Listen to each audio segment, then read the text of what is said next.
Bom dia, super bem, e você? Tudo bem, querido? Obrigado aí, viu, pela oportunidade, tá?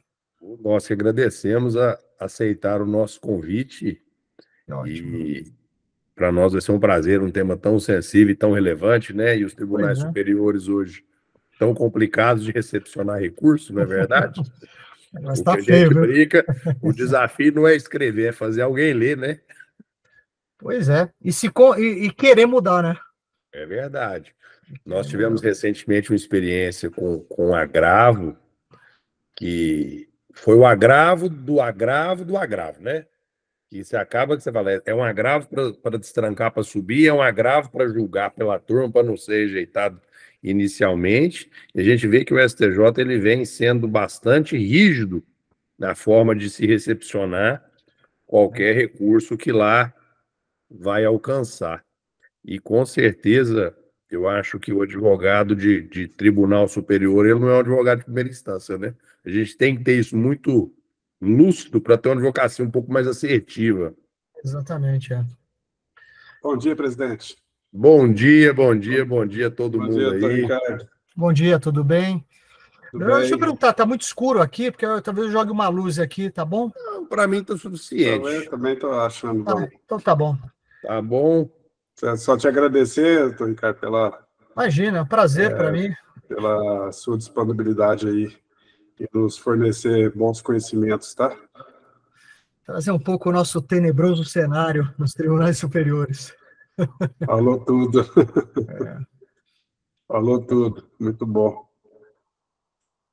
Vamos, vou deixar o Léo aí já fez as vezes aí. Eu vou fechar também o meu áudio aqui e fica à disposição.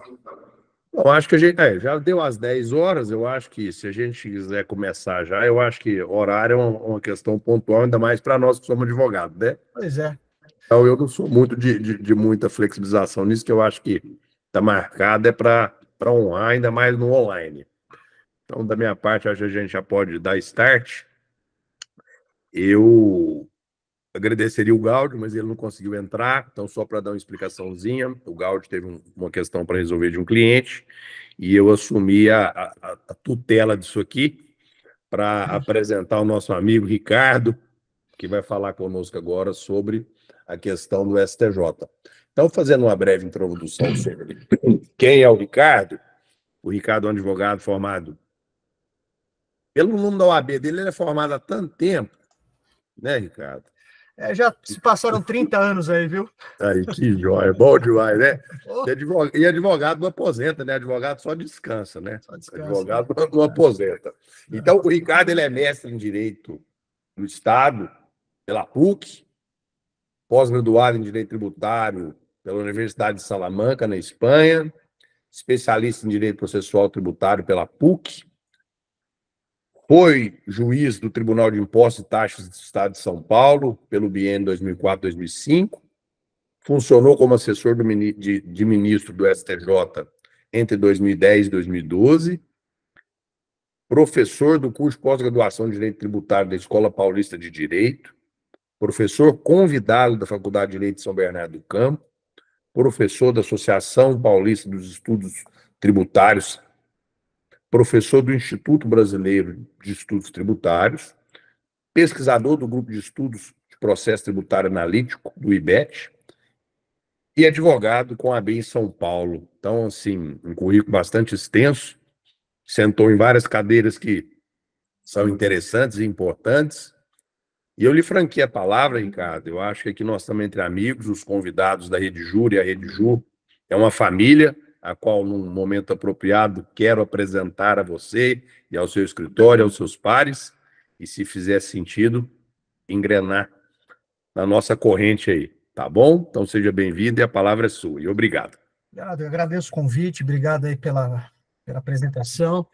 O Gáudio, ele me passou uma mensagem agora há pouco, ele daqui a pouco acredito também que esteja aqui entre nós, e também pela confiança e o apoio aí desse bate-papo, né? Primeiro, fazer até uma ressalva, né? O meu currículo aí acaba tendo aí muitas questões tributárias envolvidas, né? Porque no final das contas eu comecei minha carreira na área tributária e depois dessa minha participação, essa passagem aí, pode-se dizer que mudou minha vida no STJ. oportunidade, inclusive, foi a época que eu até conheci o Gaudi, né, que ele era assessor do ministro Ives Gandra, lá, filho lá no TST. Então, a partir dessa minha passagem lá no STJ, eu, quando eu retornei a São Paulo, por questões, né, familiares, filho que estava nascendo, enfim, também acabar o mandato do ministro lá na presidência do STJ, que eu fiquei na vice-presidência e presidência, eu, quando voltei a São Paulo, eu voltei, evidentemente, à época, né, para a área tributária, só que a demanda de recursos era tão grande, de colegas, né, que me procuravam, de amigos, de escritório, que eu acabei sendo absorvido por essa parte recursal. Então, foi muita alegria durante um tempo da minha vida, eu militei na área tributária, e hoje que eu digo já, há uns 12 anos, né, 12, 13 anos, eu atuo exclusivamente na parte recursal, né. Então, por isso, até para justificar, né, para um tributarista, eu não sou mais tributarista, eu sou um ex-tributarista que atua nessa parte processual recursal excepcional, então eu estou indo no detalhe do detalhe, mas ainda leciono em vários cursos de tributário, por conta de colegas que me convidam, mas na parte de recurso. Eu achei importante esse nosso encontro aqui, e aí eu não sei, Leonardo, como é que fica a questão das perguntas, se costuma ser durante aqui a minha fala ou vai ser ao final. Na verdade, eu vou fazer uma síntese, né? Eu vou tentar, assim, em uma hora e pouquinho, fazer uma síntese daquilo que mais preocupa, aquilo que mais atormenta os advogados, né, quando militam para os tribunais, e tentar demonstrar a jurisprudência do STJ como ela está rigorosa, e tentar minimizar, dentro do possível, né, pelo menos da parte técnica, né, aquilo que compete aos operadores do direito, o que a gente não pode deixar de se atentar quando da confecção das nossas peças.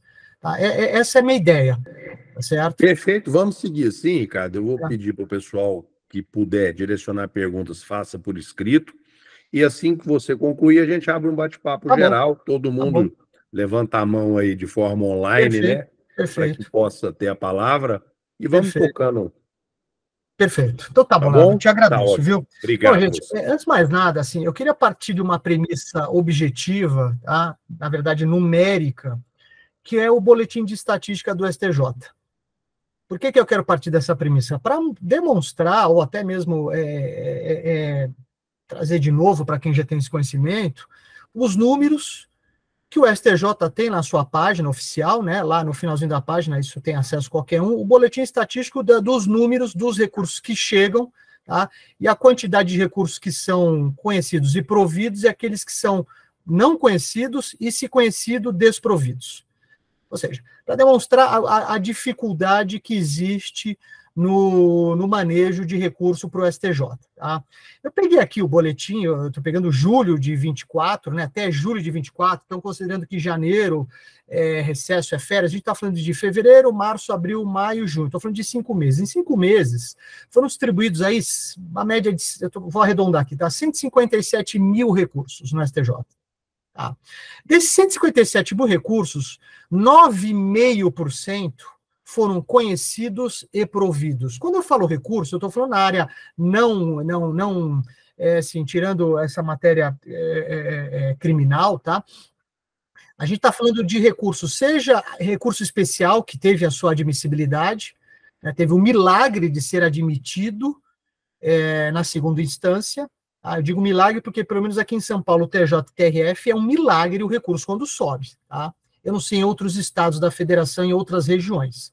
Tá? Mas aqui é um milagre, nós temos um recurso especial sendo admitido.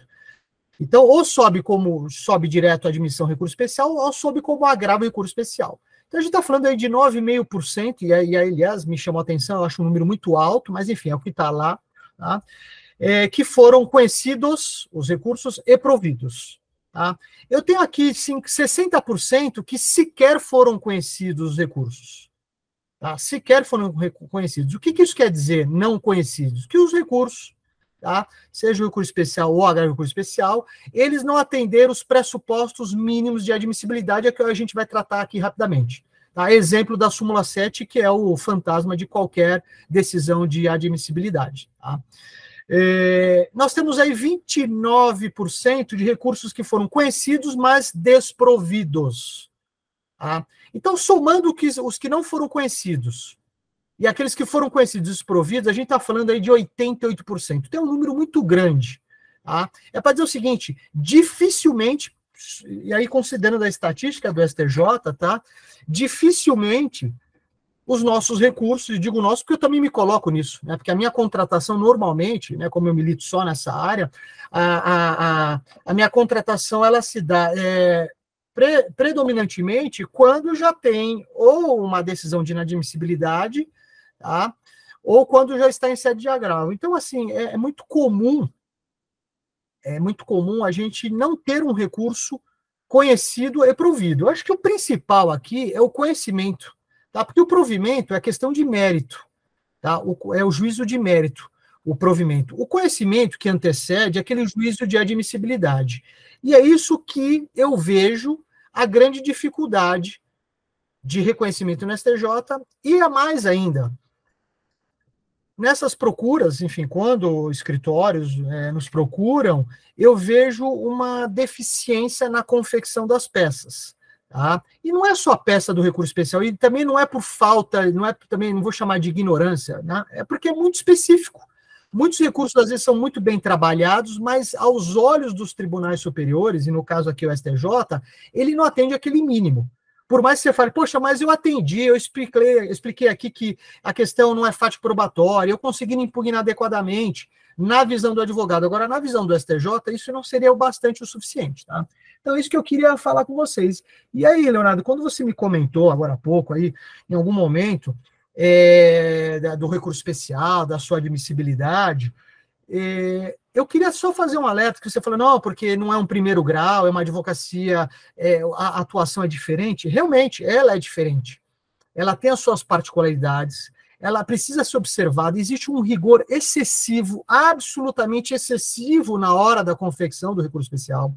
Tá? Só que, antes disso, tá, o recurso especial, e aí é um alerta que eu trago aí para as pessoas, é o seguinte, a sua confecção, a sua melhor confecção, tá? Porque da nossa parte, de quem vai redigir o recurso especial, a gente tem que fazer o nosso melhor.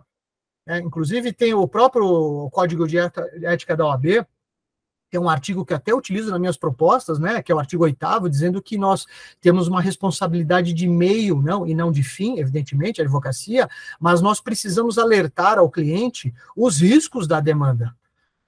Está lá no código, tem uma proteção nossa quando faz uma reunião, eu pelo menos tomo todo o cuidado de explicar, olha, a causa está num grau específico, a causa chegou num grau difícil, mas a gente tem uma expectativa, a gente fala a nossa expectativa, as possibilidades e a gente entra na atuação.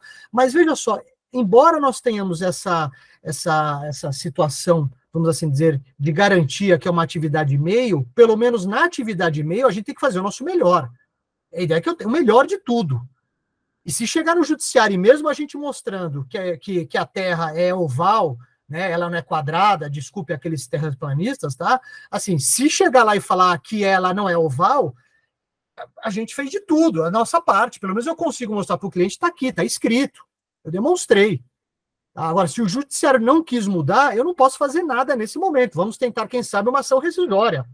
Vamos tentar rediscutir, claro, a gente sabe que é uma ação cara, já tem de partida 5%, honorários contratuais de prolabore, eventualmente, né? E aí, provavelmente, se perder, mais 10% de sucumbência. Então, acaba sendo uma ação cara.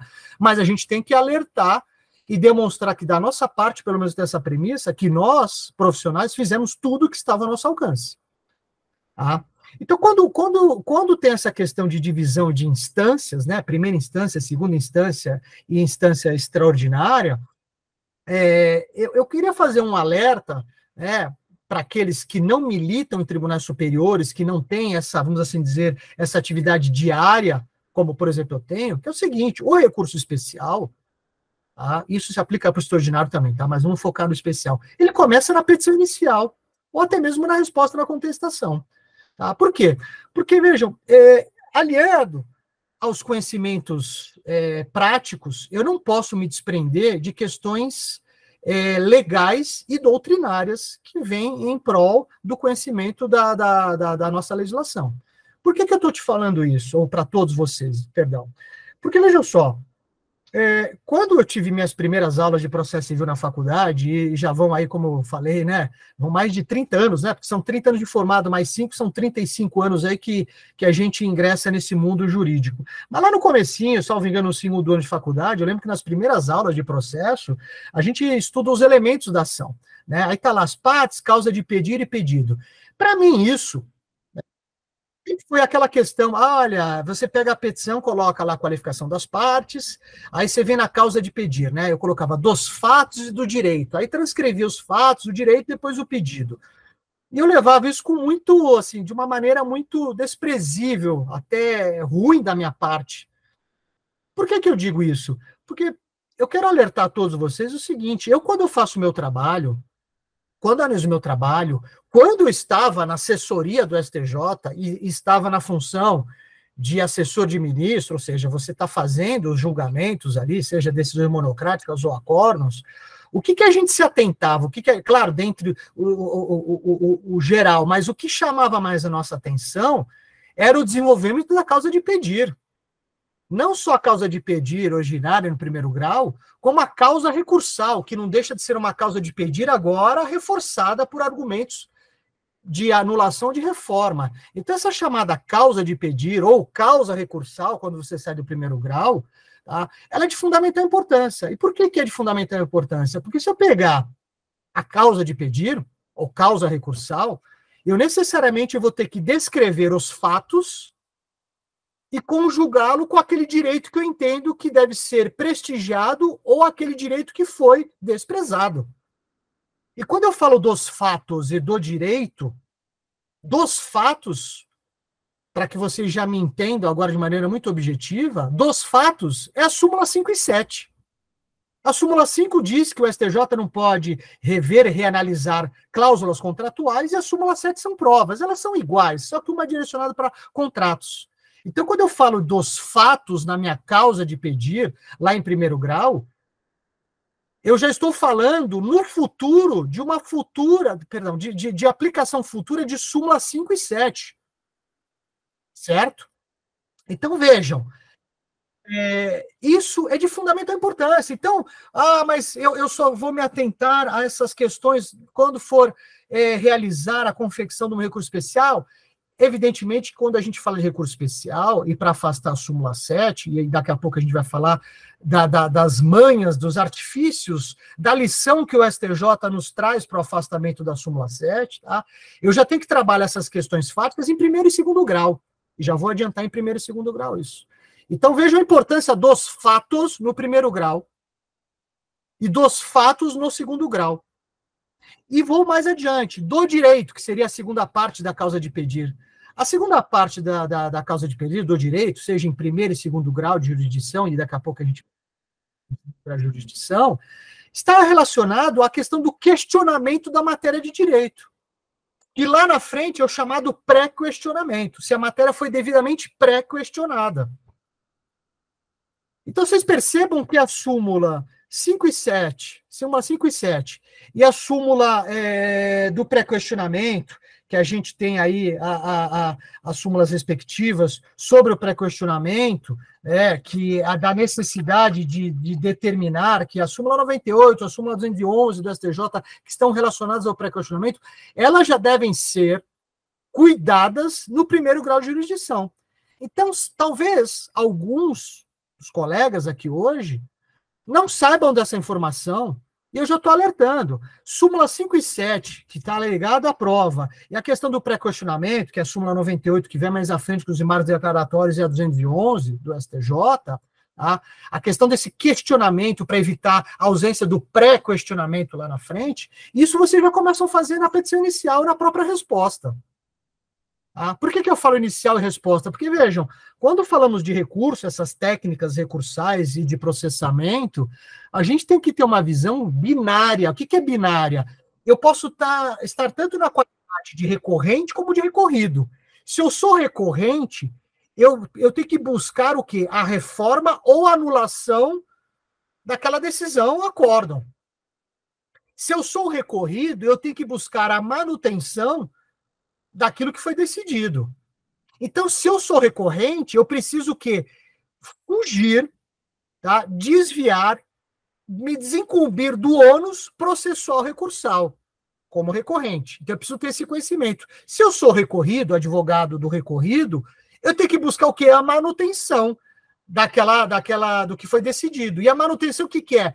É contra-argumentar, é impugnar as razões recursais e demonstrar ou que aquilo não foi preenchido, aqueles pressupostos deve ser mantido, ou trazer novos, porque nem sempre as decisões recorridas e decisão no lato sensu, eu falo aqui a decisão monocrática e acórdão, nem sempre elas abarcam efetivamente aquele vício que está colocado nos decisórios, nem sempre. E aí a gente tem que estar atento àquilo para colocar, para instigar, para demonstrar, olha, não só não superou aqueles vícios, mas como tem outros tantos. Então a gente tem que ir o quê? Com uma metralhadora para cima do nosso oponente no bom sentido, juridicamente falando, tá?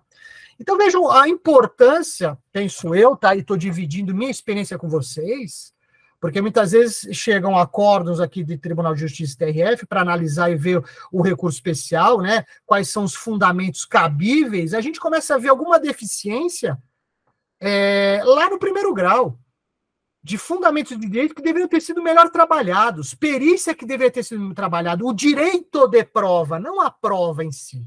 Porque a prova pode ter sido colocada de maneira desfavorável e desproporcional, mas o exercício do direito de prova, que lá na frente não é súmula 7, é violação ao direito probatório, tá? Não foi devidamente trabalhado em primeiro grau. Tá certo? Então vejam só, do mesmo jeito que eu atribuo, tá, em sede de recurso especial, tá, eu atribuo a excelência do trabalho do juiz de primeiro grau, que é onde quebra a pedra mesmo, tá, que é o trabalho duro, eu faço de maneira igualitária em relação aos profissionais do direito, aos advogados. É onde o negócio pega fogo mesmo, em primeiro grau. É ali que a gente, né, vai definir, porque tem um determinado momento que a gente tem a chamada estabilização da demanda. Quando a demanda estabiliza, ali, os argumentos de direito, tirando aquelas hipóteses que o código autoriza, mas antes, quando estabiliza, né, antes você pode trabalhar, mas quando estabiliza a demanda, as questões de direito, tirando o fato superveniente, coisas excepcionalíssimas, mas já está delimitado, o seu questionamento de direito está ali. E se você esqueceu alguma coisa, lamento. Se você deixou de provocar questões probatórias, lamento. Se você deixou de executar o seu direito probatório na medida em que ele merecia, eu lamento. E a gente tem que trabalhar o quê? Naqueles limites da estabilização da demanda. Então vejam vocês o quanto é importante, tá? E agora eu vou pular para o segundo grau, né? A gente trabalhar num segundo e último momento as questões fáticos probatórias, com as questões de pré-questionamento, tá? Porque é o que mais pega nessa causa recursal, agora já em sede de agravo ou apelação, tá? Que o profissional do direito ter em mãos. Tá? Porque, vejam, volto à causa de pedir, fatos. Se nós temos erros improcedendo ocorridos em primeiro grau, tá? Erros de procedimento, erros processuais, eu vou buscar uma eventual anulação no Tribunal de Justiça do TRF. Se eu tenho um erro injudicando, e muitas vezes eu tenho um procedendo e injudicando, o erro injudicando é erro de julgamento, é o erro do direito, tá? Eu posso buscar reforma. A dependendo da conveniência do magistrado, ele anula e devolve tudo. Então vejam que essa mistura de primeiro e segundo grau, ela é o nosso núcleo. É o núcleo da terra, vamos dizer, onde a coisa pega, onde é quente, onde tudo precisa ser muito bem observado. Então, até o segundo grau que eu consigo consertar eventuais equívocos, deslizes, desatenção do primeiro grau, inclusive em matéria fático-probatória. Porque nós sabemos que o próprio tribunal local, TJ, TRF, Tribunal de Segundo Grau, ele tem autorização no CPC para converter o julgamento em diligência. Se vocês pegarem acórdãos do STJ mencionando a súmula 7, vocês vão verificar trechos, e eu gosto muito, até uma sugestão que eu coloco, né? Eu sei que cada um tem um estilo, cada um escreve de um jeito, mas o que eu fiz? lá no passado e faço até hoje. Eu sempre adoto a linguagem do STJ nas minhas peças. Porque partindo da premissa que nós vamos ter provavelmente uma leitura dinâmica, se for uma leitura dinâmica com aqueles termos que eles estão acostumados, melhor ainda, né? Facilita a leitura. Né? Foi o que o Leonardo falou, será que eles vão ler nossas peças? A gente preza que sim. Né? Então, eu sempre utilizo termos, frases, que o próprio STJ reiteradamente adota nos seus acórdãos e adoto nas minhas peças. Até para facilitar a compreensão daquilo que eu estou colocando. E tem uma frase muito interessante do STJ, que é o seguinte, que ele não pode reexaminar aquela questão, porque ele vai ter que revolver questões fáticas probatórias, que é atribuição, é competência soberana do tribunal local. Então, cabe ao Tribunal de Justiça, cabe ao TRF, porque eles têm uma competência soberana analisar questões fático-probatórias. Então, por que eu estou insistindo nisso? Porque é comum, vou pegar de 100 casos que me aparecem, 98 tem súmula 7. Entendeu? Então, por isso que eu estou insistindo desde já na súmula 7. E muitas vezes de maneira aplicada e equivocada, né? Porque eu digo que a súmula 7 é que nem habeas corpus, cabe até no ônibus errado. Se entrou, mesmo que errado, cabe habeas corpus ali. Entrou errado, você põe a súmula 7. É fácil para quem está fazendo uma admissibilidade primária ali, colocar a súmula 7. Até porque, daqui a pouco eu vou falar para vocês, a forma da gente conduzir as premissas colocadas em alguns momentos, que às vezes o caso de fato não é súmula 7, mas a forma como é redigido o recurso, aquilo induz a quem está analisando a você buscar fato probatório ali, e aí a pessoa aplica a súmula 7. Então o erro não é da aplicação da súmula 7, é a forma como foi conduzida, mas a gente chega lá daqui a pouco. Mas o que eu quero dizer para vocês é o seguinte: esse aspecto do Tribunal de Justiça é imprescindível. E por que eu estou insistindo aqui? Porque, vejam, eu tenho que colocar, e aí eu vou fazer um conjunto de primeiro e segundo grau. Se a gente está trabalhando aqui, eu estou mostrando para vocês que, para mim, a causa de pedido e causa recursal, né, que ela fica maior quando em sede de recurso, né, ela é o que é decidido lá no STJ, é porque ela tem que ter uma dimensão de exaurimento do seu direito de prova, da execução da prova, e um exaurimento da sua análise de direito. E quando eu falo exaurimento na análise de direito e pré-questionamento, é uma sugestão básica e um trabalho praticamente inexistente para quem for confeccionar suas peças já em primeiro grau e até no tribunal. Está falando de algum aspecto de direito? Coloque entre parênteses qual é o dispositivo. Não custa nada. Já vai demonstrando qual é o artigo, qual a interpretação do direito que você quer que seja aplicado à espécie. Não custa absolutamente nada. Por quê? Porque você já vai demonstrando para o primeiro grau, depois para o tribunal, depois para o STJ, que a questão de direito ela já foi posta, questionada e pré-questionada. Então, portanto, não vem falar de ausência de pré-questionamento. Porque você já vai forçando essa situação desde o primeiro grau e no segundo grau. E na confecção do recurso especial fica fácil para dizer, olha, a matéria foi devidamente pré-questionada, conforme colocado aqui no agravo, na apelação, se não foi analisado nos embargos declaratórios, porque a gente vai falar já logo na sequência desses embargos declaratórios em segundo grau, tá? E o tema já foi provocado, pelo menos, por parte dos advogados. Pelo menos. Tá? Porque a gente sabe que lá na frente nós temos aí a possibilidade do artigo 1025 do CPC, que é o chamado pré-questionamento ficto, que felizmente foi positivado, antes era uma construção doutrinária, ele foi positivado, que é no sentido que, assim, que elimina, não totalmente, mas parcialmente aquela alegação. Poxa, eu entrei com o recurso, busquei o pré-questionamento, forcei com que ele se manifestasse sobre aspectos fáticos, inclusive, tá?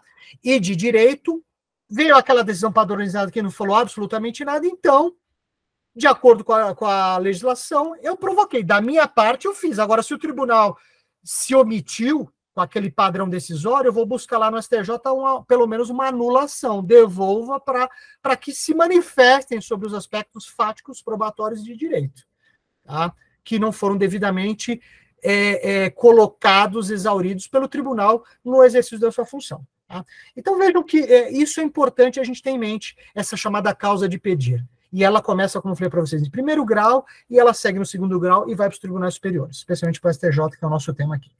Agora, vejam só. Vamos imaginar o seguinte, nós entramos com apelação a agravo de instrumento, perfeitamente, com os nossos fundamentos, tomamos atenção, a gente está buscando anulação de alguma prática jurisdicional, tá, de ordem processual, normalmente um erro improcedendo, como falei para vocês, que a gente vai buscar a devolução para o primeiro grau, ou a conversão do julgamento de diligência para uma análise de prova imprescindível, tá? E aqui vai um alerta para vocês, tá? Que assim, como eu leio jurisprudência todos os dias, né, para ver as novidades, porque sempre tem novidade jurisprudencial, tá? Uma das novidades agora, que agora eles estão escrevendo isso, tá, é relacionado aos embargos declaratórios, que já é o tema que nós vamos falar agora. Os embargos declaratórios em primeiro grau e segundo grau, não basta simplesmente, e no STJ também, tá? Não basta simplesmente falar que há um vício no julgado, né, um erro, né, de omissão, contradição, obscuridade. Não basta falar isso. Você tem que apontar o vício e demonstrar o porquê que é importante a sanação daquele vício no seu caso. Você tem que personalizar. Não basta simplesmente falar, olha, ele deixou de falar isso. Não basta isso. A gente tem que mostrar o porquê. Olha, ele deixou de falar e, na hipótese, em caso, a ausência da manifestação, caso seguinte, prejuízo. E demonstrar. Porque, assim, é comum, né? Eu, particularmente, durante muito tempo, lá no passado, e muitas causas que eu vi sendo julgadas, falava omissão, porque não tratou do artigo tal, por conta disso, disso, disso. Não, e acabou, não. Eles estão exigindo agora que se demonstre qual é a consequência da sanação daquele vício. É isso. Não basta você apontar, tem que apontar e demonstrar qual é a consequência que, se o tribunal sanar o vício, qual é o desfecho que a causa vai ter. Tá? E veja só, tudo isso que eu estou falando para vocês, de demonstração, inclusive de impugnação dos temas que a gente vai ver mais lá na frente, vocês têm que ter em mente o seguinte, o STJ também é rigoroso na qualidade da nossa impugnação. Não basta palavras genéricas, argumentos genéricos. Tem que ser. E veja só, fica uma coisa que a gente precisa também tomar muito cuidado. Eu não posso fazer uma peça grandiosa, forrada de argumentos. Claro, se tivermos várias causas de pedir, ela vai exigir. Mas a gente tem que tentar. Olha o quanto exige dos profissionais, né, do contencioso. Ao mesmo tempo que eu tenho que pontuar as minhas causas de pedir, e demonstrar o porquê, eu tenho que ter motivação, a palavra é essa, hein? Suficiente. Eu tenho que ter uma impugnação suficiente, eu tenho que ter uma alegação suficiente. Eles não têm admitido alegações genéricas às suas causas de pedir. Então, um dos fundamentos que eles adotam é para dizer o seguinte, olha, os seus fundamentos são genéricos, é uma repetição. E aqui também quero aproveitar e chamar a atenção para vocês exatamente o seguinte, é comum, mas a gente não pode adotar isso, o chamado corta e cola. Em primeiro grau, nós temos ali a nossa causa de pedir. Volto a ela, percebam que eu nunca vou sair dela.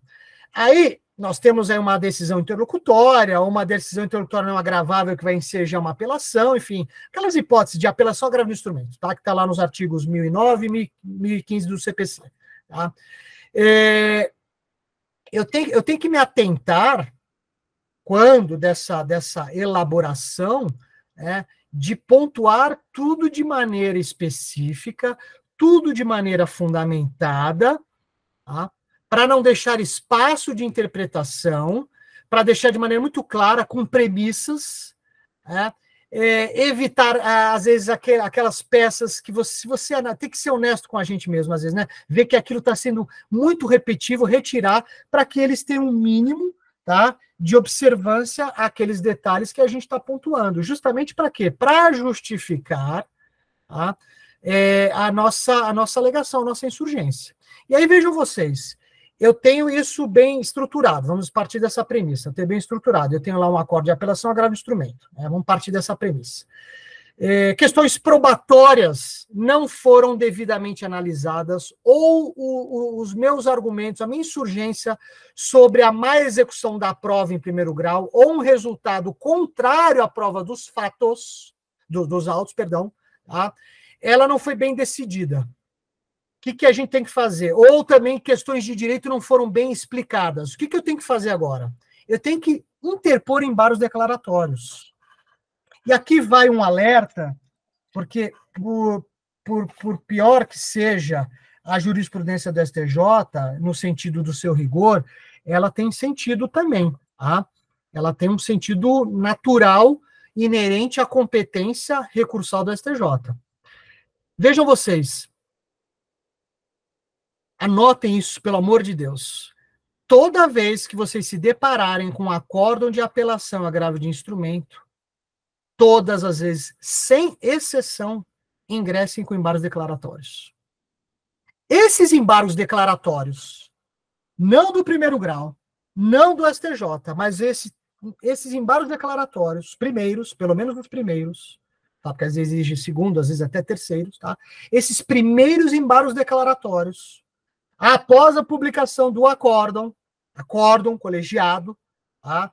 De agravo de instrumento ou de apelação, eles são imprescindíveis. Eles são diferentes dos embargos declaratórios do primeiro grau e dos embargos declaratórios do STJ.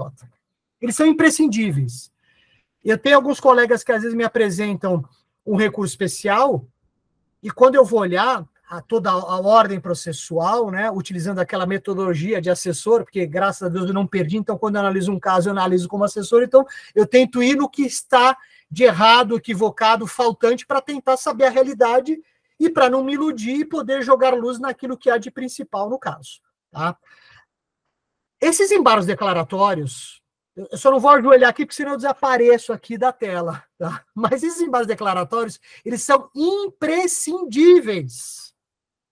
Primeiro, ele tem a função básica dos embargos declaratórios: sanar omissão, contradição, obscuridade, tá?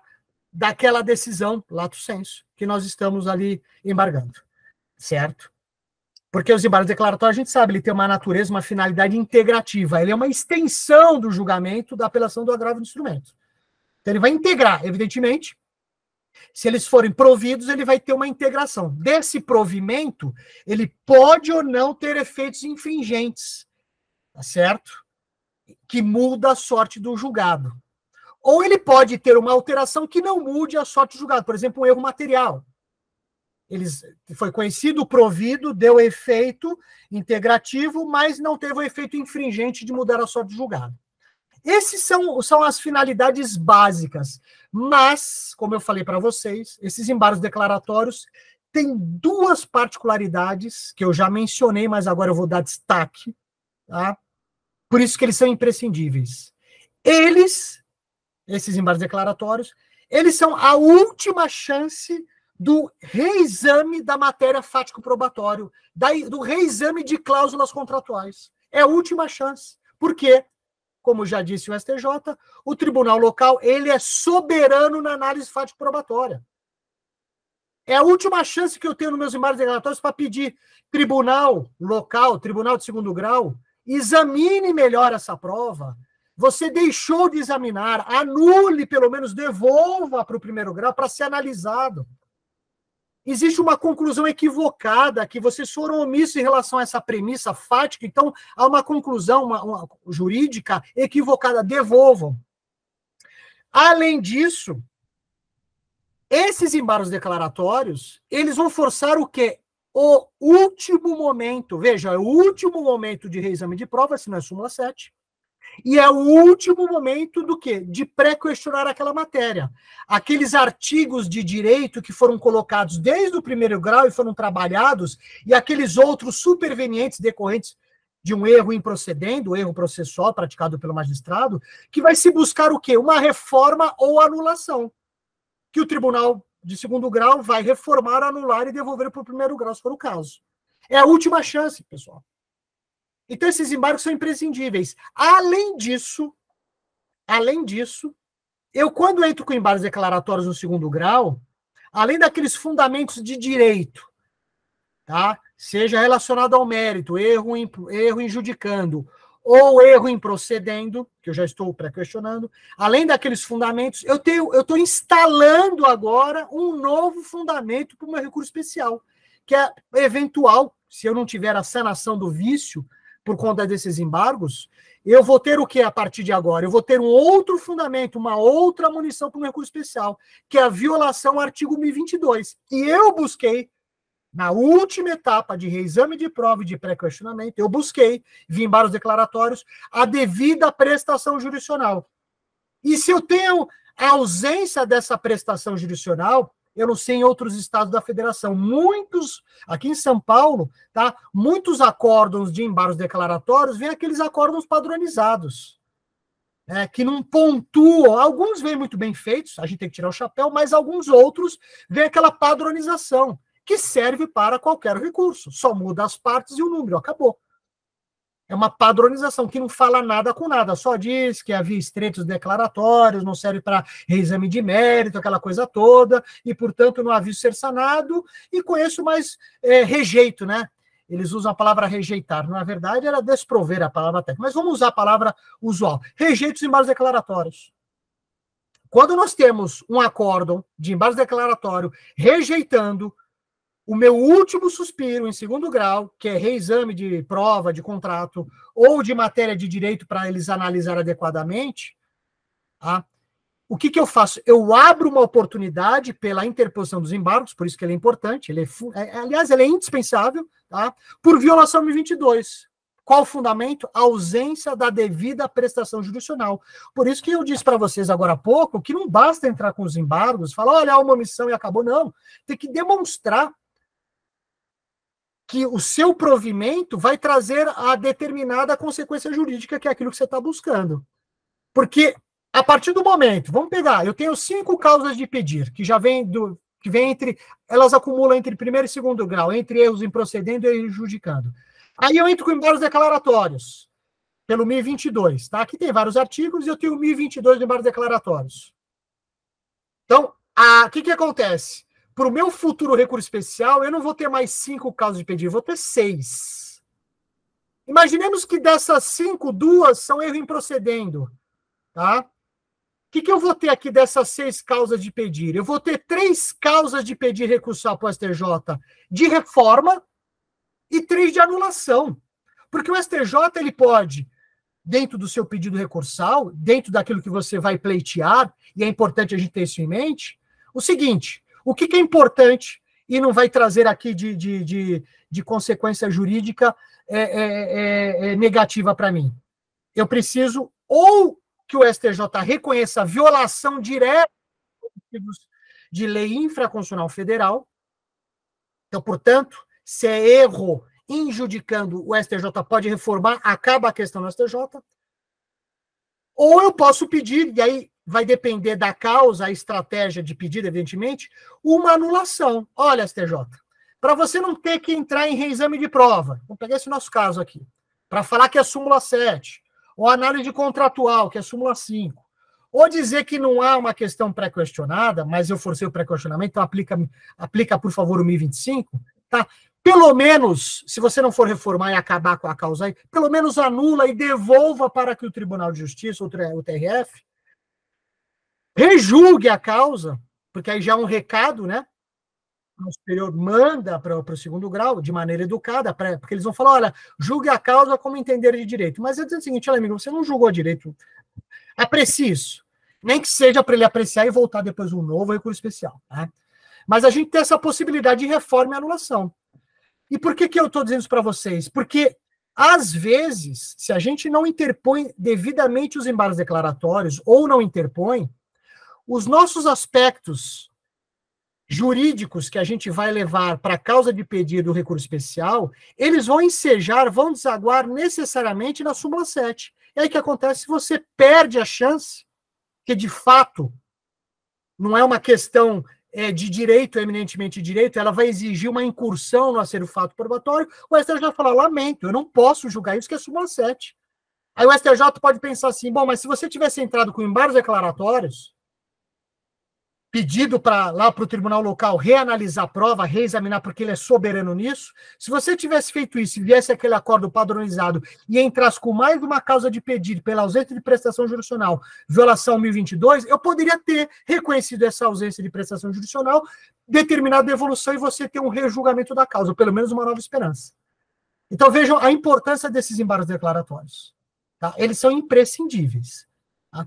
Outro detalhe que eu queria falar para vocês é o seguinte, é natural, quando a gente demanda em primeiro grau, evidentemente nos respectivos recursos, nos tribunais de segundo grau, a gente, além de matéria infraconstitucional federal, né, a gente colocar uma violação ou uma proteção, a necessidade de proteção a um direito local. Direito local, tá, diz respeito à legislação municipal e estadual. Tá? É importante ter isso. Por que eu estou falando? Porque se eu for discutir uma legislação municipal, uma legislação estadual, só para alertá-los, se o objeto da minha causa for apenas e tão somente legislação municipal, estadual, leia-se lei local, o que eu quero dizer para vocês é que essa causa vai parar somente no Tribunal de Justiça. Tá? Se eu quiser levar uma... Claro, se eu estiver na Justiça Federal, provavelmente necessariamente vai ter que ter uma lei federal. Se eu quiser levar uma demanda para o STJ, ainda que no bojo da causa nós tenhamos uma lei municipal, estadual, eu tenho que instalar legislação federal, algo equivalente, nem que seja focado a um erro improcedendo, para levar para o STJ. Por que eu estou dizendo isso? Porque o STJ não vai, de maneira alguma, se debruçar em violação à lei municipal e lei estadual. Tem súmula sobre isso, súmula 280. Certo? Ele não vai. Então, perceberam a importância de, na causa de pedido dos fatos do direito, a gente instalar os dispositivos? Então, eu peço que, se alguém tiver briga local, discussão local, coloquem, vislumbrem, se quiserem para o STJ, tá? Na Justiça Estadual, porque federal a gente já sabe que vai acabar conseguindo. Mas no âmbito do Tribunal de Justiça, instalem dispositivos federais, seja um Código Civil, seja um Código Ambiental, seja, enfim, não importa.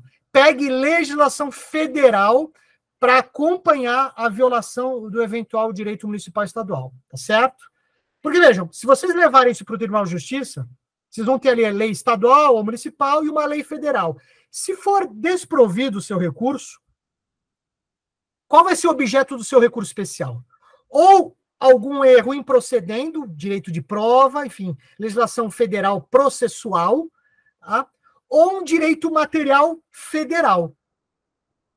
Nem que seja para ir para o STJ, anular e devolver para o TJ, por exemplo, analisar. Então, não se esqueça disso. E uma ressalva que eu faço, tá? Isso foi até uma vez um ministro que falou para mim, eu peguei um caso já no STJ, era uma discussão direito municipal, tá? Era tributário municipal, amparado também no CTN, além do Código Municipal Tributário Nacional, tinha o CTN, só que o colega, até um colega meu, ele, quando ele fez o recurso especial, ele ficou falando muito da lei municipal, lei municipal, lei municipal. Fui despachar com o ministro e falei assim, sabe o que acontece? O seu recurso, ele, quando foi elaborado, ele fala muito da lei municipal. Então, aquilo que eu falei, por mais que a gente tivesse abordado no memorial focado, olha, a violação aqui é a lei federal, aquela citação até um pouco exagerada da lei local, no caso municipal, atraiu aos olhos do ministro a súmula 280, e, portanto, ele nem conheceu do recurso.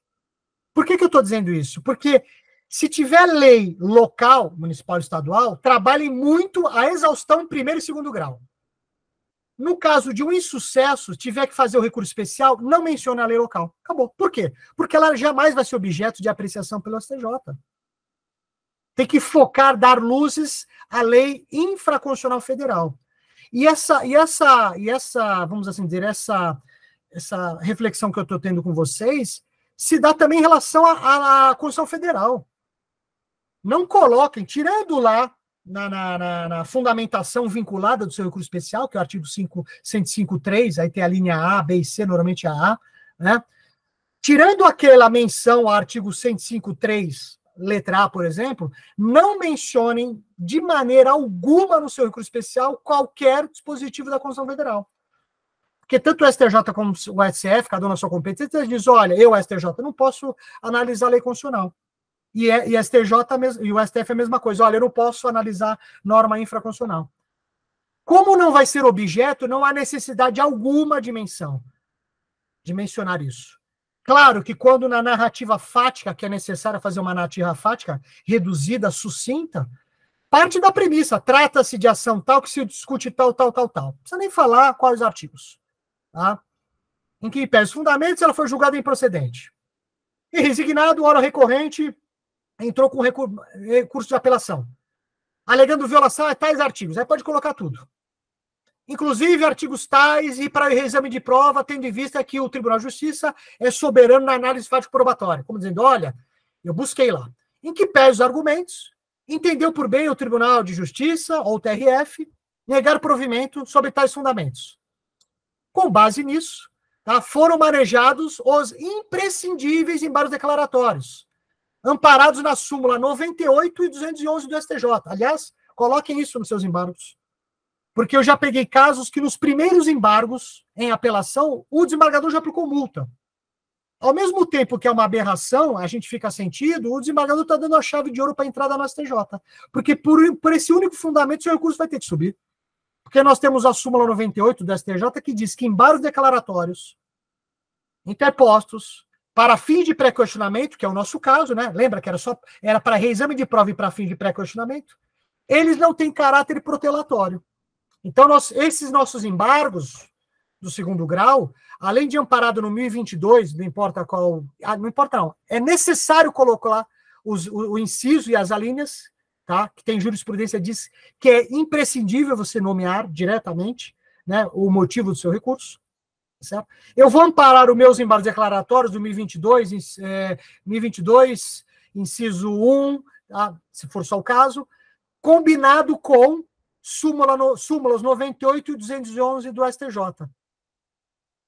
Tá? E também para fins, e aí eu acresço isso, do artigo 1025 do Código de Processo Civil, que é o pré-questionamento ficto. Já coloca lá, porque se eles ignorarem no seu recurso especial, você não vai falar de violação ao 1025, você vai falar em observância ao 1025. E o 1025, ele está dizendo o seguinte, você entrou com embargo, não falou nada, presume-se que está fictamente, né, tá pré-questionado. Então vejam que de maneira muito sucinta, aí você finaliza, né, nos fatos, ali você acaba isso, daí a interposição do presente recurso especial. Você fez uma narrativa de uma folhinha, às vezes é possível isso. Daí a interposição do presente recurso especial, consubstanciado no artigo 105.3a. Tendo em vista que a colenda turma, a Câmara do Tribunal de Justiça ou o TRF violou frontalmente os artigos. Aí vem só os artigos de lei infraconstitucional federal. Aqueles todos que você tinha em primeiro e segundo grau, mais o 1022, que eu espero que ninguém, se alguém um dia deixou, não faça mais isso. Vocês instalaram ali após a apelação, tá certo? O agravo no instrumento. Então, esse é o objeto. Isso não pode deixar de ser colocado. Tá? E focar. Eis, portanto, porque eu faço isso, tá, pessoal? Até para ninguém falar que não, né? Eis, portanto, o objeto do presente recurso especial. 2 pontos. Violação aos artigos tais do Código Civil, do Código de Processo Civil, do Código Consumidor, enfim, pego a legislação federal, porque esse é o único objeto de direito que vai ser eventualmente apreciado pelo STJ. Tá certo? Então, é nessa toada que a gente não pode se desprender. Tá? Bom, então imaginemos que a gente tem esse cenário. Eu entrei com embargos declaratórios, né, depois dos acórdãos, E aí eu vou ter que entrar agora com o meu recurso especial. Vejam só. Imaginem vocês que a minha matéria é eminentemente infraconstitucional, tá? Federal, que eu vou querer levar para o STJ. Porque a gente sabe que lei local vai ficar TJ, não vai sair dali. E eu sei que matéria constitucional vai para o Supremo Tribunal Federal, mas o meu caso não atrai, eu não busquei fundamento em matéria constitucional. Aí vocês entram com recurso especial, como nós combinamos agora aqui, que é o mínimo necessário. Veja, o que eu estou falando é o mínimo necessário, o mínimo. Aí vem aquela decisão monocrática de admissibilidade, né? Proferida por presidente ou vice-presidente, dependendo do tribunal local e do seu respectivo regimento interno. Agora começam as pegadinhas. Veja que o seu recurso ele eminentemente infraconstitucional federal. Só que por algum motivo, tá? O desembargador, quando vai fazer admissibilidade, ele vai aplicar lá dentro dos seus fundamentos a súmula 126. Por que a súmula 126? Que diz o seguinte, olha, quando você tem um recurso, eu vou até ler aqui ela na sua íntegra, porque isso já aconteceu bastante comigo aqui, tá? É inadmissível o recurso especial quando o acórdão recorrido do tribunal local assenta em fundamento constitucional e infraconstitucional, qualquer deles suficiente por si só para mantê-lo, e a parte vencida não manifesta recurso extraordinário. Aí você vai um pouquinho, mas a minha matéria é só infraconstitucional federal, ele está aplicando a súmula 126, deixa eu dar uma olhada lá no acórdão. Aí o desembargador, estou falando isso que é um caso meu, tá? Que eu peguei já em sede de recurso especial. O desembargador, ou quem fez o voto, na hora de fundamentar a matéria infraconstitucional federal, num parágrafo, de maneira opter dictum, ou opter proposital, dolosa, ele jogou um dispositivo da Constituição Federal. E não vai mudar em nada a sorte do julgado. Só que o Tribunal de Justiça aqui ele já pegou a súmula 126. E provavelmente o STJ vai insistir na súmula 126. O que eu quero dizer com isso? Quando vocês se depararem com matéria infraconstitucional, que é o seu objeto, lá no acórdão, e existir uma linha, alguma menção, algum artigo da Constituição Federal, mesmo que aquilo não faça a menor cócega no seu caso, tá? Por cautela, além do seu respectivo futuro recurso especial, entre com recurso extraordinário combatendo aquilo. Mesmo que seja para cumprir tabela, como eu já fiz algumas vezes. Por quê? Para fugir do óbice da súmula 126. E veja que a recíproca é verdadeira. Sua matéria é eminentemente constitucional. Você não quer discutir, não tem nada, está tudo ok. O seu objeto é constitucional. Mas você se depara no acórdão recorrido com algum fundamento infraconstitucional federal. Se você não entrar com especial, o seu extraordinário sequer vai ser conhecido. Então, aquele juízo preliminar de conhecimento, ele barra ali. O seu mérito, por melhor que seja, ele sequer vai ser analisado. Tá? Então, vejam só, vocês entraram, então vamos dentro de um cenário normal. Eu entrei com especial, só tem matéria infraconstitucional federal, tá? Tive uma decisão de inadmissibilidade padronizada, tá?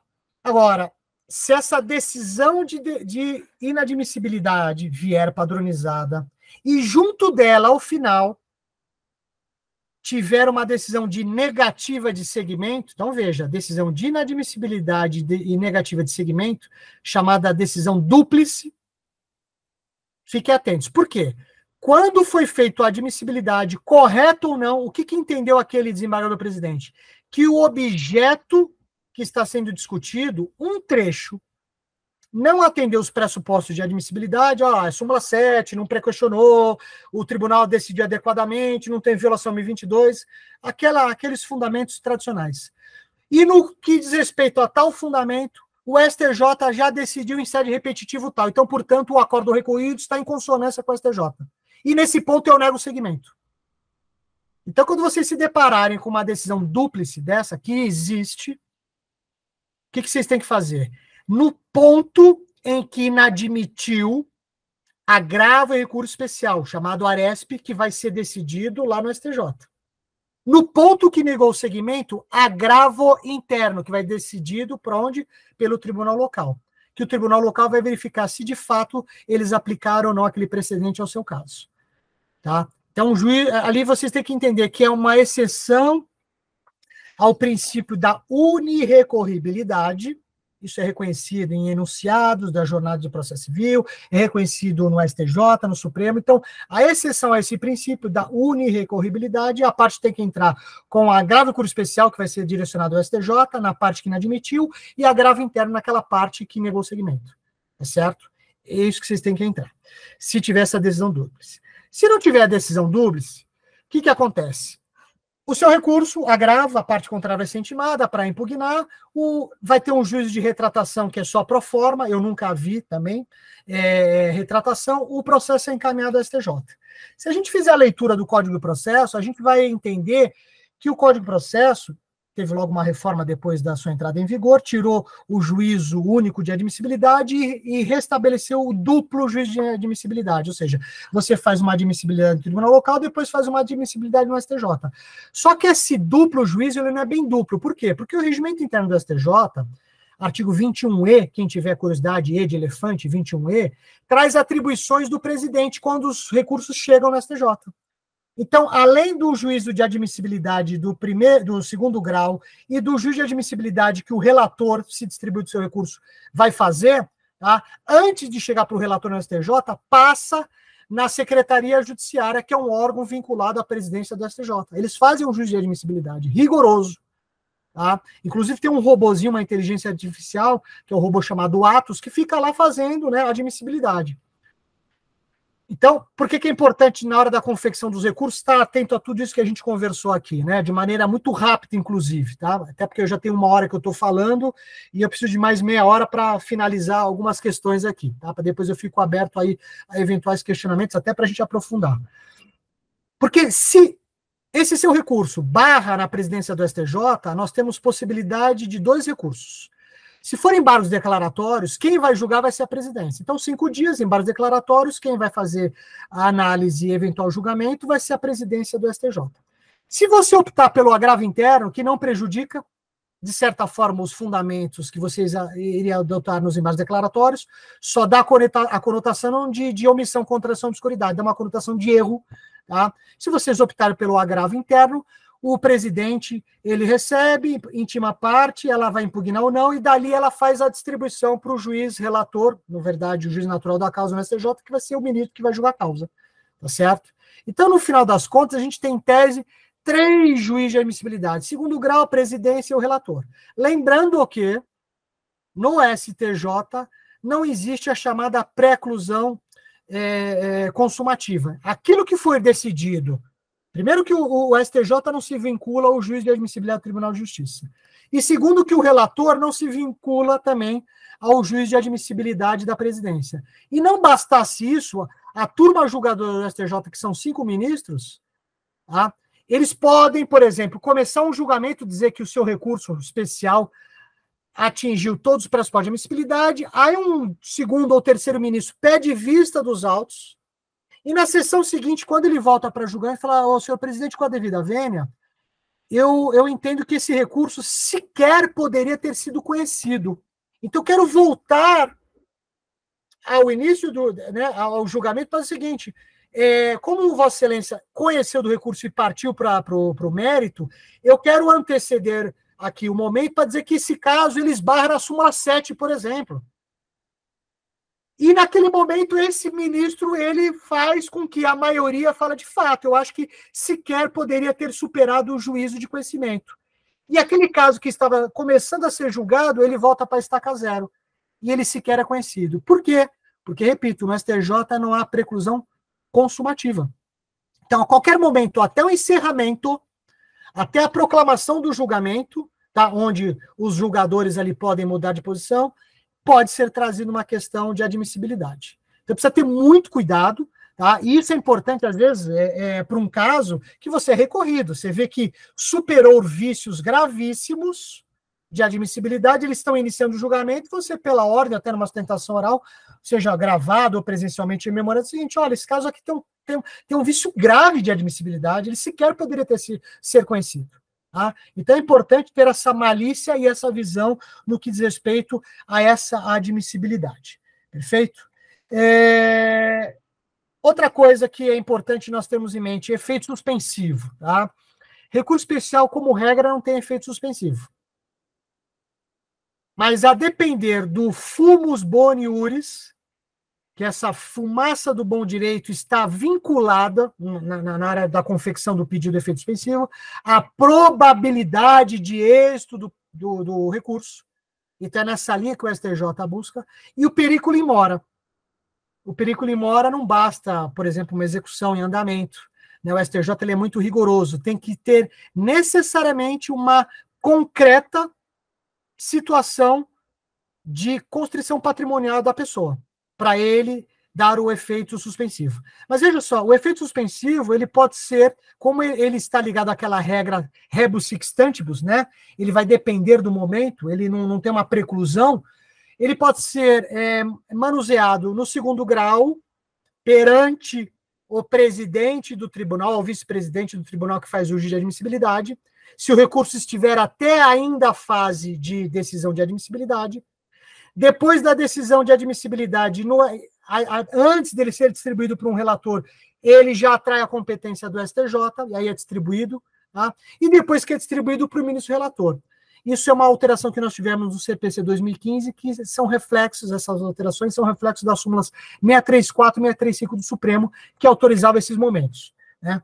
Então, se eventualmente alguém tiver a necessidade, porque, repito, o recurso especial não tem efeito suspensivo, de tentar suspender o início do cumprimento provisório, né, de sentença, nós temos essa tutela. E nós temos também, olha que interessante, isso pouca gente sabe, nós temos também um pedido de tutela de efeito suspensivo inverso. O que é efeito suspensivo inverso? Imagine que você é recorrido. A parte entra com o especial e entra... Sempre minha sugestão, nunca entre com o especial na mesma folha, ainda que antes ou depois, na mesma peça com efeito suspensivo. Sempre faça um apartado, tá? Faz uma peça especial, depois faça o recurso, o efeito suspensivo apartado. O que acontece? Você é recorrido, você ganhou, o Tribunal de Justiça deu ganho de causa para você, a parte entrou com o recurso especial, pediu efeito suspensivo, conseguiu efeito suspensivo no TJ, por exemplo. Diante disso, o recurso é distribuído, você entra com um pedido de efeito suspensivo no STJ inverso, para que o STJ retire aquele efeito suspensivo. Ou seja, você vai fazer o trabalho inverso, demonstrar que não estão preenchidos os requisitos. Aí o STJ ele pode cancelar o efeito suspensivo, e aí você conseguir, a parte, né, o credor, o exequente, poder continuar a execução provisória se ele pretender lá na instância de origem. Tá certo? Então, tenha-se em mente a possibilidade tanto de colocar como de tirar. Tá? Que mais que eu tenho assim, de interessante para falar para vocês? Eu fiz um resumo aqui, né? Eu vou pegar dentro dos pressupostos. A fundamentação vinculada, como falei para vocês, é imprescindível. 105.3a e a sua linha. Tá? Uma sugestão minha. Normalmente, a gente vê as peças com violação à letra A. Normalmente é essa. E muitas vezes a linha C. Tá? Eu já vi várias vezes a linha C. A linha C, ela é muito difícil de ter o seu conhecimento. Só aqueles casos extremos que você consegue olhar assim, a narrativa fática é a mesma e o resultado jurídico é diverso. É muito difícil o cotejo analítico para fins de a linha C. Tá? E aí o que acontece? Quando você entra com recurso, você tem aí uma inadmissibilidade em relação à linha C. É mais um fundamento a ser abarcado no seu agravo. Aliás, um ponto fundamental é o seguinte, existe a súmula 182 do STJ, anotem aí, leiam com atenção, que é o seguinte, essa decisão de inadmissibilidade que desafia o agravo curso especial no tribunal de origem, no TJ ou TRF, essa súmula 182 exige que no agravo você entre com a impugnação específica de todos os fundamentos. Não esqueçam de nada, tá? Nada. Façam a leitura da decisão de inadmissibilidade, veja quantos fundamentos estão adotando, quantos, 1, 2, 3, 4, não importa se certo ou errado, não importa se colocaram sem querer equivocadamente um trecho de uma receita de bolo, não importa se tem matéria constitucional, embora recurso especial, não importa. Se tiverem 5 fundamentos, abram 5 capítulos no seu agravo e recurso especial. O STJ é rigoroso ao extremo. Não, mas isso aqui não me interessa. Não importa impugnar. Não, isso aqui não diz respeito. Não importa impugnar. Mas tem matéria constitucional, colocaram equivocado. Não importa. Ele falou que é questão de honorários, eu não estou discutindo. Não importa. não importa. Tá? Se vocês errarem no sentido de esquecer um mísero fundamento, vocês vão conhecer a súmula 8.2. E a sorte do seu recurso já está decidida. É forca. Tá? O que acontece muito, uma técnica que eu uso é o seguinte, às vezes ele fala de 2, 3 fundamentos no final, e ademais disso, você não sabe se é relacionado ao primeiro ou segundo fundamento, tá? Que estão acima. O caso exige exame de prova, a súmula 7. Aí você fala, bom, a súmula 7, afinal de contas, é um fundamento autônomo? Você pode dizer que sim, mas qual é a minha sugestão? Fala se tem fundamento, se a súmula 7, se vier com um ademais, além de impugnar aqui, coloque também a súmula 7 aqui, e aqui também coloque a súmula 7. Pequem pelo exagero. Tá? Então, façam capítulos, impugnação específica. Qual impugnação? A ausência de violação e súmula 7. Capítulo 2, impugnação específica. Façam isso, tá? Então, vejam, quando da confecção, agora voltando mais para frente, da fundamentação vinculada, coloquem lá, recurso especial com fundamento no artigo 105.3a e C. No relacionado ao C, que eu estava falando para vocês agora, se vocês tiverem dificuldade de fazer o cotejo, até mesmo para não ter que impugnar, lembre o seguinte, a matéria de direito que vocês estão buscando o cotejo na linha C, necessariamente ela vai estar na linha A. Então vocês não perdem a oportunidade, certo? Na linha A vocês têm 3 fundamentos. Tá? Na linha C, o cotejo é por conta de um fundamento. Se vocês, por acaso, tiverem dificuldade na linha C, saibam que o fundamento 3, que estaria em tese na linha C, ele já está aqui. Então, não há uma preclusão, vocês não perdem a oportunidade. Agora, se depararem com cotejo, o STJ é rigoroso. O que eles querem? Não basta uma menção. Vocês têm que colocar o cotejo fático, similar, e depois o cotejo analítico, o cotejo analítico de direito similar. Só que em sentidos opostos. Tá? Similar àquilo que você exige, mas em sentidos opostos. Tá certo? Similar ao seu fundamento, que está lá em cima, que você está batendo, mas divergente naquele que você está pegando de paradigma. Então, essa é uma questão. Outra coisa que também é importante, que causa muita dificuldade para alguns colegas que eu já vi, só cabe recurso especial contra julgado de última instância. No caso do STJ, não se esqueçam, tá, da súmula 281. Não cabe recurso especial contra decisão monocrática. Tá? Eu me deparo muito hoje com uma técnica de confecção de decisões monocráticas, onde o desembargador ele começa com uma ementa. E lá no finalzinho não está o colegiado, por unanimidade ou por maioria, decide assim. Não, ele lá, isso posto, rejeito. Julgo improcedente. Tá? Provimento. Então, às vezes, a pessoa, na correria, bate o olho e vê uma ementa, automaticamente associa a um acórdão. Porque, como regra, a gente sabe que o acórdão, a ementa, o acórdão, ela tem uma ementa em cima. Então, vejam, se tratar de decisão monocrática, então não se deixem influenciar por uma mera ementa. Se for decisão monocrática, entrem necessariamente com agravo interno. Outra pegadinha que acontece, você tem uma monocrática, entra com aqueles embargos declaratórios e por algum descuido o desembargador leva para o colegiado.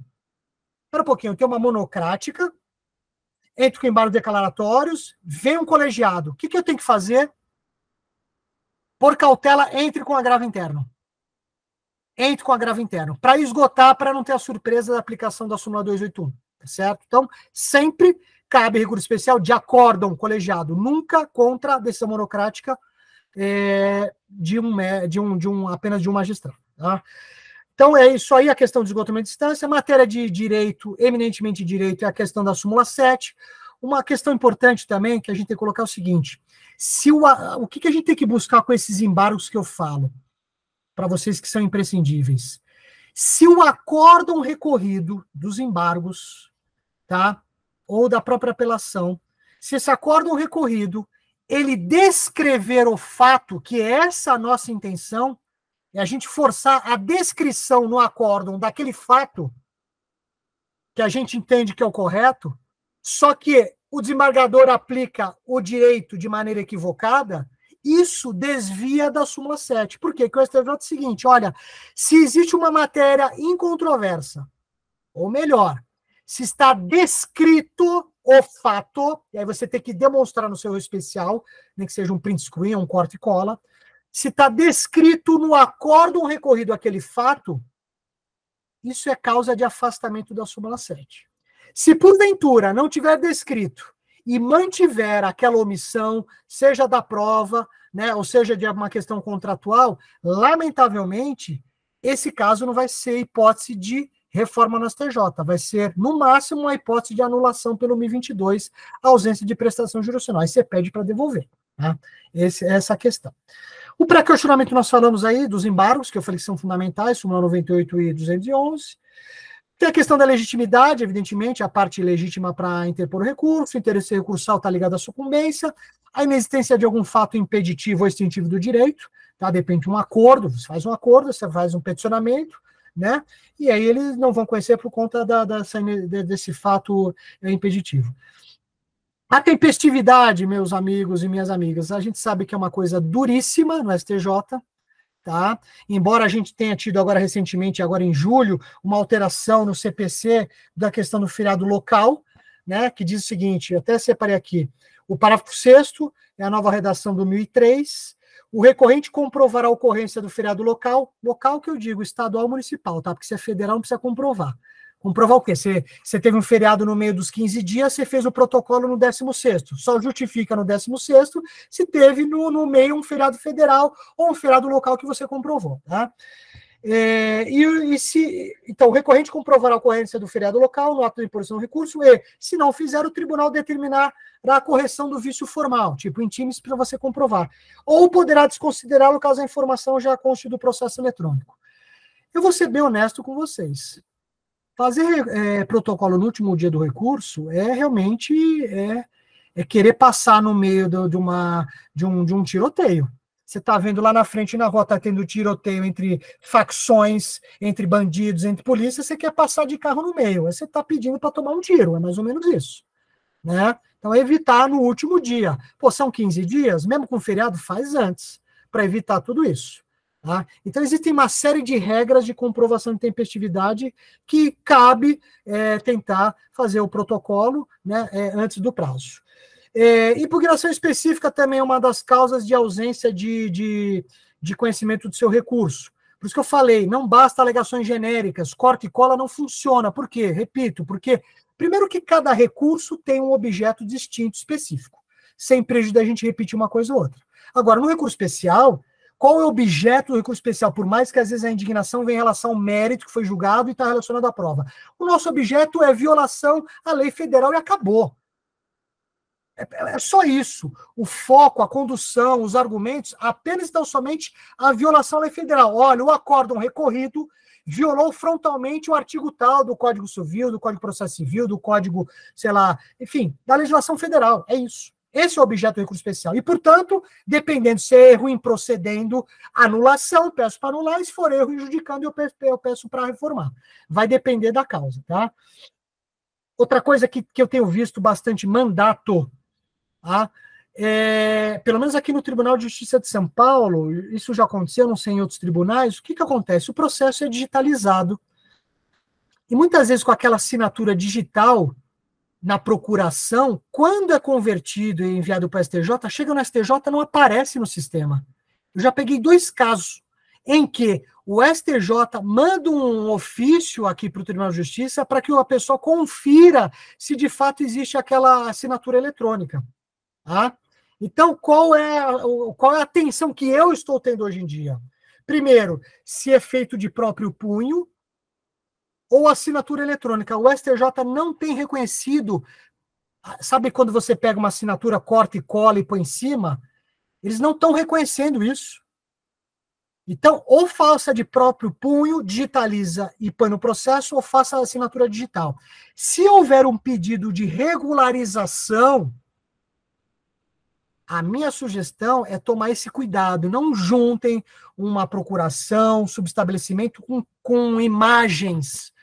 Eu já peguei emendas de agravo interno ao STJ, onde a turma não reconheceu e, portanto, falou da súmula 115, que é a ausência de poderes, e não conheceu do recurso, ou seja, acaba com tudo, porque o sujeito foi intimado e, quando intimou, juntou um subestabelecimento e colaram uma imagem da assinatura. Não serve isso. Tem que ser de próprio punho ou o digital, a assinatura da assinatura de certificado digital, tá? Dentro do mandato. Assim, nós temos agora, por último, né, por penúltimo, na verdade, a questão do filtro da relevância. A emenda 125, ela inseriu na Constituição Federal o filtro de relevância, que é o que para a repercussão geral no Supremo, tá?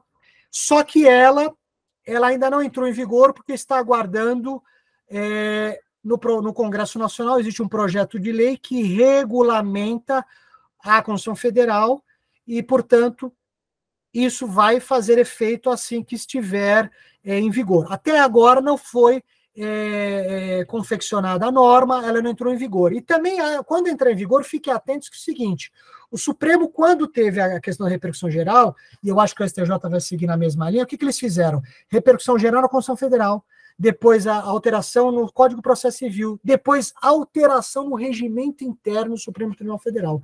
Só a partir dessa alteração do regimento interno do Supremo Tribunal Federal, que a preliminar formal de repercussão geral foi exigida sob pena de não conhecimento. Eu acredito, tá? Não vou garantir, mas eu acredito que o STJ siga essa linha. Já tem Constituição Federal alterada, já tem um projeto de lei. Assim que esse projeto de lei se tornar lei, fiquem atentos para verificar a data efetiva do vigor.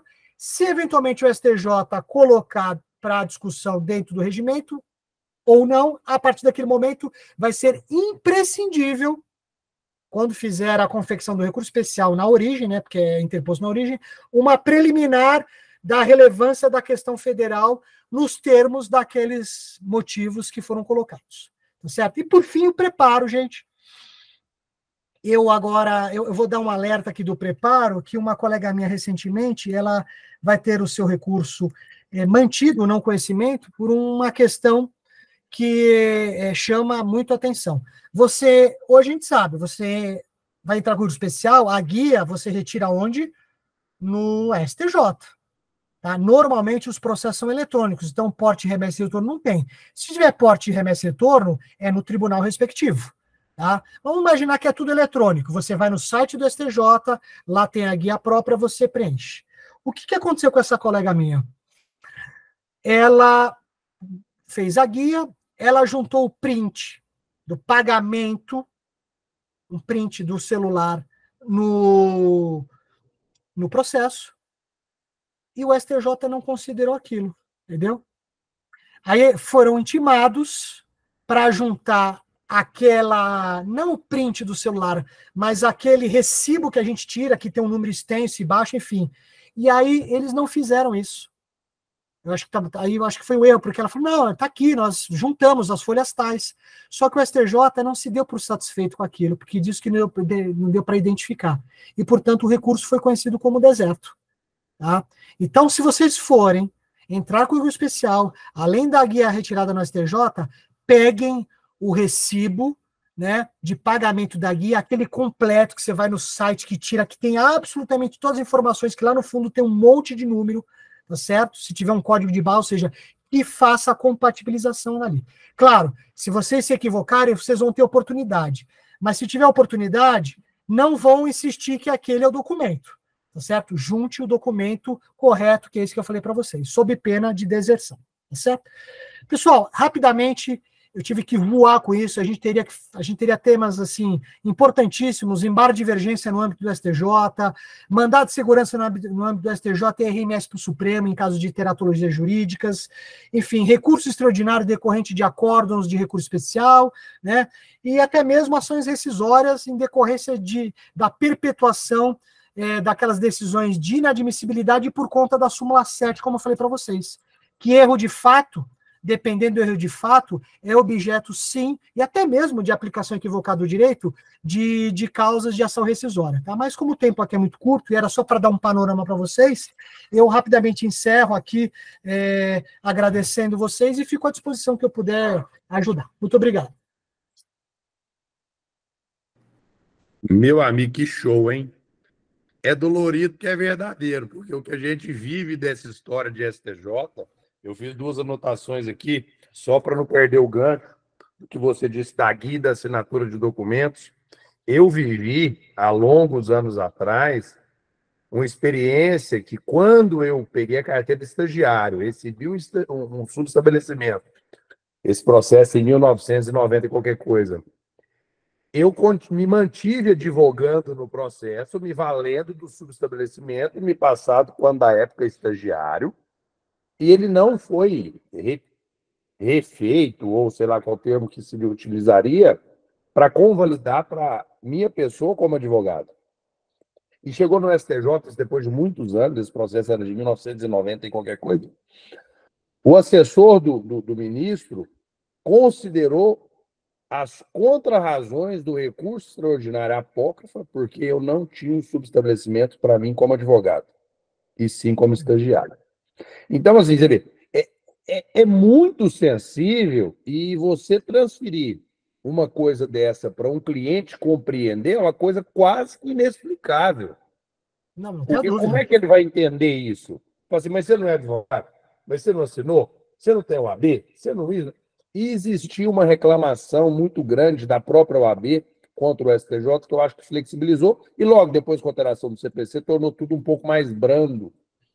Mas eu lembro desse episódio comigo e lembro um segundo de uma guia, que nós fizemos o agendamento da guia e, por equívoco, o colega na época juntou o agendamento, não juntou o comprovante. E ele sequer oportunizou comprovar que estava pago. Já rejeitou de pronto e não há quem autorize isso subir. Foi objeto de mandado de segurança, foi objeto de uma série de movimentações do cliente na época, num processo até na Bahia. E nós não conseguimos reverter. Então você fica numa luta danada para ver se aprecia o mérito. E não dá para jogar a culpa no estagiário, né, Leonardo? Não dá, até porque nós somos o dono da operação, né? E o que eu fico com os meus assistentes aqui? O direito ele é ingrato num ponto, ele não aceita reparo, né? Então, a partir do momento que você fez um protocolo fora do prazo, ou manejou uma guia de forma equivocada, ou não vejo isso no STJ, mas vi muito tempo no TRT, você coloca uma guia com o número do processo com um dígito ou dois dígitos errados, recusa. Recentemente vimos um caso que o TST rejeitou um recurso de revista porque a guia tinha sido paga pelo cliente, aliás, pelo advogado e não pelo cliente. Então, são peculiaridades que você só vai ver que deu errado lá na frente, né? Você não consegue E é muito triste, né? Depois de alguns anos, e causas boas, né? Porque assim, a gente está falando de juízo de admissibilidade. Sim. Prévio ao juízo de mérito. Aí você sabe que o seu direito é bom. Só que você não vai ter ele analisado porque uma guia, um número, enfim, uma cópia, isso é muito dolorido, viu? Sim, terrível. E é o que a gente vive todos os dias. Então, o que a gente sustenta até para os nossos clientes, e é dentro disso que você disse, é assim, nós temos um bom direito, nós temos uma competência de pôr no papel, nós vamos tentar fazer o máximo, mas às vezes o seu assunto não vai chegar nem a ser apreciado. Exatamente. E essa súmula 7 do STJ foi a maior blindagem que eles poderiam colocar, e você colocou para mim muito bem. Você tem que tentar demonstrar que não é uma reapreciação de prova, né? E às vezes uma forma de explorar a prova. Eles chamam no STJ a revaloração da prova.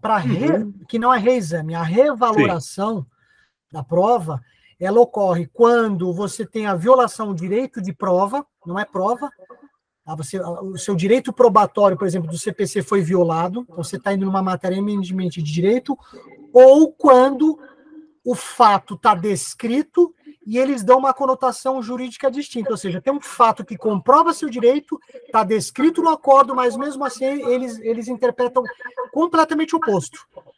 Ou seja, não dá para interpretar o oposto porque o fato está descrito ali. Não tem jeito, era impossível o oposto, né? Entendeu? É a mesma coisa que falar, olha, eu tenho um documento aqui, é o Leonardo Canuto, reconheço na justiça que é o RG dele, mas ele não é o Leonardo Canuto. Espera um pouquinho, tá errado. Entendeu? Porque está comprovado, mas para isso a gente precisa forçar via embargos. Se a gente não consegue, é o que eu falo, para não esbarrar na súmula 7, tem os embargos com essa devida impugnação, porque ao menos você tem uma munição, que é a última chance, que é o 1022, para buscar anulação e devolver para rejulgar a causa. Tá? Perfeito. É isso mesmo. Então, são essas sacadinhas que a gente, às vezes, tem que ficar atento para poder desviar desse tiroteio, né? Que infelizmente eu acho que eu estudei muito processo civil, licionei processo civil, e aquela questão do princípio da fungibilidade, ele era um princípio que ele podia ser tão bonito, né? Se ele fosse aplicado na regra, porque admitiria tanto não juízo de admissibilidade, e sim julgamento de mérito, porque pensa quantos direitos foram perdidos pelo procedimento. Mas, assim, Isso... e ainda são, hein? E vários, hein? Sim, vários. Não tem a menor dúvida. Até porque a gente, às vezes, se vale disso também como advogado da outra parte, né? Exatamente. Que vai bater numa tecla muito mais procedimental do que legal no aspecto de direito. Mas eu acho que o jogo é esse, a gente tem que aprender o jogo e jogar. Eu não sou o maior crítico, eu sou o maior observador, porque eu acho que o Poder Judiciário, pelo custo que ele custa, ele presta um péssimo serviço. Não é verdade? Eu não sei se eu consigo ver as mãos aqui de alguém que esteja levantando. Você consegue, Brenda? Se tem alguém colocando alguma necessidade de falar? Consigo. Não, no momento não. Não? Alguém gostaria de pontuar alguma coisa ou colocar alguma questão com o doutor Ricardo, para ele poder explanar para nós? Aqui é igual casamento, né, Ricardo? É 1, 2, 3, eu caso para sempre, né? Exatamente. Então, quem casou recente, a Laura casou recente, ela está treinada já. Mas a ideia era demonstrar esse cenário, Leonardo, e para as pessoas ficarem um pouco mais atentas, tá? Porque não é falta de conhecimento. Eu chego a dizer que a jurisprudência do STJ ela é covarde muitas vezes. Muito Você covarde. falou a palavra que eu amo, ela é covarde. Ela é covarde. Porque ela faz coisas que não são possíveis de solução. E eu te falo por um aspecto assim, você falou o que eu sempre falo aqui, é um recurso quase impossível. Quando se dá um provimento a um recurso especial, aquela sensação de êxtase, ela é só a gente que consegue entender, o cliente nunca vai compreender. Porque, assim, isso é aquele ponto que é quase que muda a sua carreira, pelo menos para você, né? Falei, consegui. Há uns anos atrás, nós fomos participar de uma licitação, eu achei super interessante, um dos critérios era assim, quantos recursos especiais foram recebidos e providos? O recebido já era assim, já é o critério, né? Se perder, talvez nem faz mal. Só de receber já está bom demais. Exatamente.